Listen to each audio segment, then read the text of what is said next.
Good morning, children. It's good to be able to be with you again this morning. We have a great story this morning from the Jesus Storybook Bible. It's a story about forgiveness. Forgiveness. Is it always easy to forgive people that have done terrible things to you? No, it's not always easy. In fact, it's not easy, but it is powerful and it is wonderful. Is forgiveness just saying, hey, what you did to me, it doesn't matter?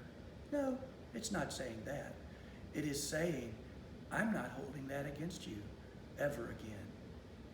Let's read a story about a little servant girl and an important general, and it teaches us about the power of forgiveness.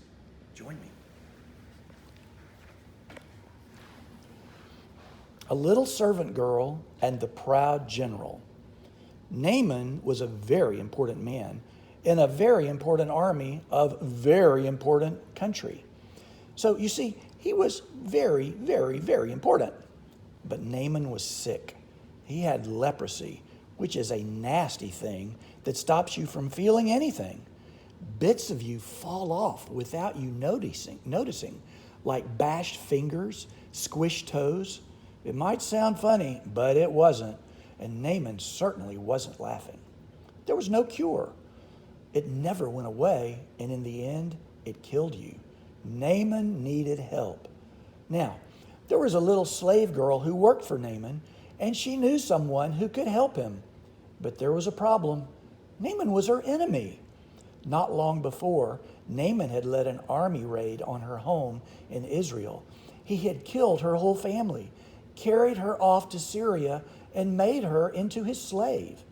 Every night she cried herself to sleep. She had lost everything. Why would she, of all people, want to help Naaman? Didn't she hate him and want to hurt him back? Didn't she want to make him pay for the wrongs that he had done? That's what you would expect, but instead of hating him, she loved him. Instead of hurting him back, she forgave him. I want Naaman to get well, she said to her mistress. There's a man in Israel called Elisha who can heal him.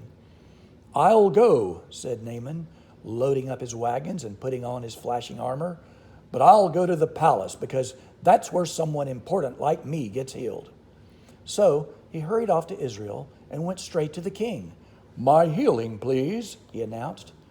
I can do a lot of things, the king replied, but only God can heal. Just then, a message from Elisha arrived. Send Naaman here, it read. So Naaman hurried off to Elisha's house, but Elisha didn't even come out and greet him. He just sent a servant instead. Doesn't Elisha realize who I am? Naaman thought. But what the servant said next made him even crosser.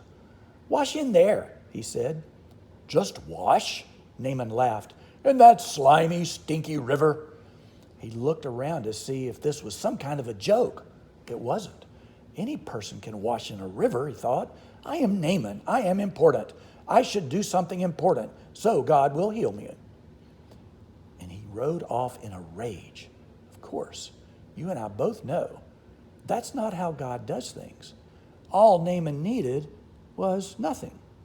It was the one thing Naaman didn't have. God knew that Naaman was even sicker on the inside than he was on the outside. Naaman was proud. He thought he didn't need God. His heart didn't work properly. It couldn't feel anything. You see, Naaman had leprosy of his heart. God was not only going to heal Naaman's skin, he was going to heal his pride.